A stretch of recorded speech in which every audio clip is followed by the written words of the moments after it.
Friends, welcome back to our channel. TSPSC త్వరలోనే hostel welfare officer ఎగ్జామ్ను నిర్వహించబోతుంటే ఈ exam కోసం ప్రత్యేకంగా మన ఛానల్లో ఇంపార్టెంట్ బిట్స్ అయితే తీసుకొస్తున్నాం. దానిలో భాగంగానే ఈ వీడియోలో పాలిటిక్స్ సంబంధించిన మరికొన్ని ఇంపార్టెంట్ బిట్స్ అయితే తెలుసుకునే ప్రయత్నం చేద్దాం. ఈ ఎస్డబ్ల్యూ ఎగ్జామ్ కోసం మీరు ఫ్రీ ఆన్లైన్ టెస్టులు రాయాలనుకుంటే మన వెబ్సైట్ని అయితే విజిట్ చేయండి. వెబ్సైట్ లింక్ అనేది డిస్క్రిప్షన్లో ఉంటుంది.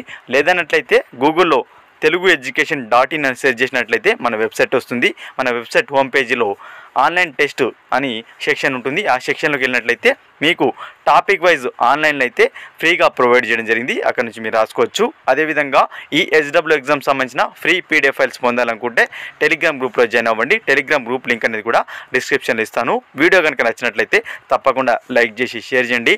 లైక్ చేయడంతో మన వీడియో చాలామందికి రీచ్ అవుతుంది కాబట్టి తప్పకుండా లైక్ చేసి షేర్ చేయండి ఫ్రెండ్స్. ఫస్ట్ వన్ చూసినట్టయితే పార్లమెంట్ అనగానేమి? పార్లమెంట్ అంటే ఏంటి? Option A Lok Sabha, option B Rajya Sabha, option C రాష్ట్రపతి, ఆప్షన్ డి పైవన్నీ. సో పార్లమెంట్ అనగా పైవన్నీ, రాష్ట్రపతి, రాజ్యసభ, లోక్సభ కలుపుకొని మనకు పార్లమెంట్గా వివరించడం జరుగుతుంది. ఆర్టికల్ 79 ప్రకారం. ఏ ఆర్టికల్ ప్రకారం పార్లమెంట్ అని పిలుస్తాం మనము?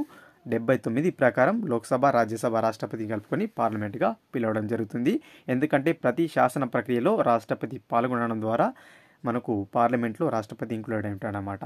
చాలా చాలా important. Option D right answer. ఓకేనా. నెక్స్ట్ వన్, ద్విసభ విధానం భారత్లో ఎప్పుడు ప్రవేశపెట్టారు? ఏదైతే ద్విసభ విధానం ఉందో ఇది భారతదేశంలో ఏ సంవత్సరంలో ప్రవేశపెట్టారంటున్నారు? Option A 1935, option B 1919, option C 1909, option D 1946. భారతదేశంలో ద్విసభ విధానం 1919లో ప్రవేశపెట్టడం జరిగింది. Option B right answer. 1919 Montagu Chelmsford సంస్కరణల ద్వారా ఈ ద్విసభ విధానాన్ని అయితే ప్రవేశపెట్టారు. ఇందులో మనకు చూసుకున్నట్టయితే ఎగువ సభను రాష్ట్రాల మండలిగా, కౌన్సిల్ ఆఫ్ స్టేట్స్గా వ్యవహరిస్తే దిగువ సభను కేంద్ర శాసనసభ, సెంట్రల్ లెజిస్లేటివ్ అసెంబ్లీగా వ్యవహరిస్తారన్నమాట. ఎగువ సభలో చూసుకున్నట్టయితే మనకు మొత్తంగా 60 మంది ఉంటారు. దిగువ సభలో 140 మంది ఉంటారు. ఓకేనా. ఈ 1919 మాంటెగ్ చెమ్స్ఫర్డ్ సంస్కరణ ద్వారానే మనకు రాష్ట్ర స్థాయిలో ద్వంద్వ పాలన ప్రవేశపెట్టారు. ఇది కూడా ఇంపార్టెంట్ బిట్. ఓకేనా. Next one,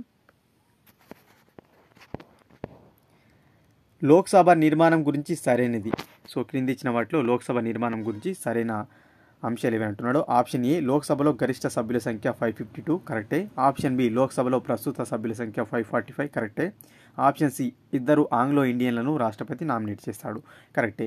D option D right answer. Lok Sabha నిర్మాణం గురించి సరైనది ఏంటంటే పైవన్నీ. సో ఆర్టికల్ 81 చెప్తుంది లోక్సభ నిర్మాణం గురించి. ఎన్నో ఆర్టికల్ తెలియజేస్తుంది లోక్సభ నిర్మాణం గురించి? 81 ఆర్టికల్ తెలియజేస్తుంది. ఓకేనా. నెక్స్ట్ వన్, ఏ సభను వ్యవహరిస్తారు? సో మనకు హౌస్ ఆఫ్ పీపుల్ అని ఏ సభను పిలుస్తారంటున్నారు? Option A Rajya Sabha, option B Lok Sabha, option C parliament, option D పైవన్నీ. పైవి కావు. సో మనకు హౌస్ ఆఫ్ పీపుల్ అని లోక్సభను వ్యవహరిస్తారు. ఓకేనా. 1954 నుంచి అయితే ఈ విధంగా పిలుస్తున్నారు. హౌస్ ఆఫ్ పీపుల్ అని కూడా పిలవడం జరుగుతుంది లోక్సభను. Option B right answer. Most important bit. Next one, మొదటి పార్లమెంట్ సమావేశం ఎప్పుడు జరిగింది? సో మనకు పార్లమెంట్ యొక్క మొదటి సమావేశం ఇప్పుడు జరిగింది. మనం ఇంతకుముందే చెప్పుకున్నాం కదా ప్రీవియస్ బిట్. 1952లో పార్లమెంట్ని అయితే ఏర్పాటు చేయడం జరిగింది లోక్సభను. సో ఎప్పుడు మొదటి పార్లమెంట్ సమావేశం జరిగింది అంటున్నారు? Option A 13th May 1952, option B 14th April 1952, option C 1935, option D 1950 January 24. So మనకు పార్లమెంట్ మొదటి సమావేశం 13th May 1952 జరిగింది. ఓకేనా. 13th May 1952 జరిగింది. చాలా చాలా ఇంపార్టెంట్ బిట్. సో ఇటీవల మనకు 70 సంవత్సరాలు పూర్తి చేసుకున్న సందర్భంగా అయితే మనకు ఒక సెలబ్రేషన్ కూడా చేసుకోవడం జరిగింది అనమాట. ఓకేనా. 13th May 1952. 2022కు చూసుకున్నట్టయితే మనకు 70 years అయితే కంప్లీట్ అయిపోయింది. ఓకేనా. మొదటి సమావేశం జరిగి option A right answer. Next one, లోక్సభకు రాష్ట్రాల నుండి ఎన్నికయ్యే సభ్యుల సంఖ్య. సో మనకు లోక్సభకు రాష్ట్రాల నుండి ఎంతమంది ఎన్నికవుతారు అంటే కేంద్ర పాలిత ప్రాంతాలు వదులుకొని సుమారుగా 540, సుమారుగా 530. ఆప్షన్ సి 540 మంది, ఆప్షన్ డి పైవన్నీ సరైనవి కావు. సో మనకు లోక్సభకు రాష్ట్రాల నుండి సుమారుగా 540 మంది అయితే ఎన్నికవుతారు. 530 మంది ఎన్నికవుతారు. Option B right answer. 530 members దాదాపుగా అప్రాక్సిమేట్లీగా. 13 మెంబర్స్ కేంద్రపాలిత ప్రాంతాల నుంచి ఇంకొక 2 నామినేట్ సభ్యులు అయితే ఉంటారు 545. ఓకేనా. సుమారుగా 530 గుర్తుపెట్టుకోండి లోక్సభకు రాష్ట్రాల నుండి ఎన్నికయ్యే సభ్యుల సంఖ్య. Option B right answer. Next one, మొట్టమొదటి లోక్సభలో ఎంతమంది సభ్యులు ఉండేవారు? సో మనకు మొట్టమొదటి లోక్సభ ఏదైతుందో ఈ లోక్సభలో ఎంతమంది సభ్యులు ఉండేవారు అంటున్నారు. So option A 545, option B 535, option C 525, option D 550. మొట్టమొదటి లోక్సభలో మొత్తంగా 525 మెంబర్స్ అయితే ఉండేవారు. ఎంతమంది 525 మెంబర్స్. మొదటి లోక్సభలో 525 మెంబర్స్ అయితే ఉన్నారు. Option C right answer. ఓకేనా. నెక్స్ట్ వన్, ఏ రాజ్యాంగ సవరణ చట్టం ద్వారా లోక్సభ సభ్యుల సంఖ్యను 545కు పెంచడం జరిగింది? సో నేను ఇంతకుముందు చెప్పుకున్నాం కదా 525 మెంబర్స్ ఉన్నారు మొదటి లోక్సభలో అని, ఆ తర్వాత 545కి అయితే పెంచారు. సో ఎన్నో రాజ్యాంగ సవరణ ద్వారా పెంచారంటున్నారు. Option A 42, option 3 44, option B option C 31, option D 26. So మనకు 31వ రాజ్యాంగ సవరణ చట్టం ద్వారా అయితే లోక్సభ స్థానాల సంఖ్యను 20కి ఇంకొక 20కి పెంచారు. 525 నుంచి 545కి పెంచారు. 525 నుంచి 545కు 31వ రాజ్యాంగ సవరణ ద్వారా అయితే పెంచడం జరిగింది. ఓకేనా. సో ఏ ఇయర్లో జరిగింది ఈ 31వ రాజ్యాంగ సవరణ అంటే 1973. అప్పుడు ఎవరున్నారు ప్రధానమంత్రిగా అంటే ఇందిరాగాంధీ గారు ఉన్నారు. ఓకేనా. ఇందిరాగాంధీ హయాంలో 31 అమెండ్మెంట్ ద్వారా లోక్సభ స్థానాల సంఖ్యను 545కి పెంచారు. చాలా చాలా important bit. Option C right answer. ఓకేనా. నెక్స్ట్ వన్,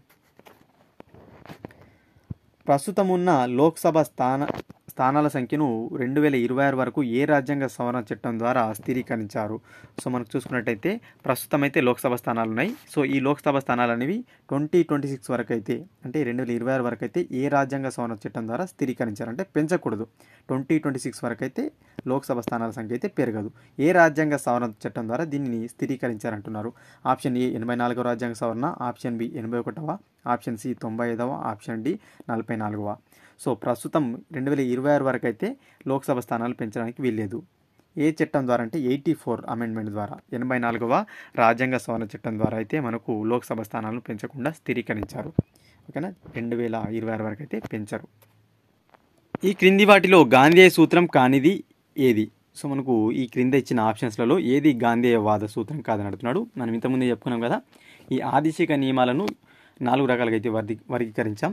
సామ్యవాదాన్ని, గాంధేయవాదాన్ని, అదేవిధంగా ఉదరవాదాన్ని, అంతర్జాతీయ పాశ్చాత్య నియమాలని పేర్కొన్నాం కదా. అయితే కింది వాటిలో గాంధేయవాద సూత్రం కానిది ఏదని అడుగుతున్నాడు.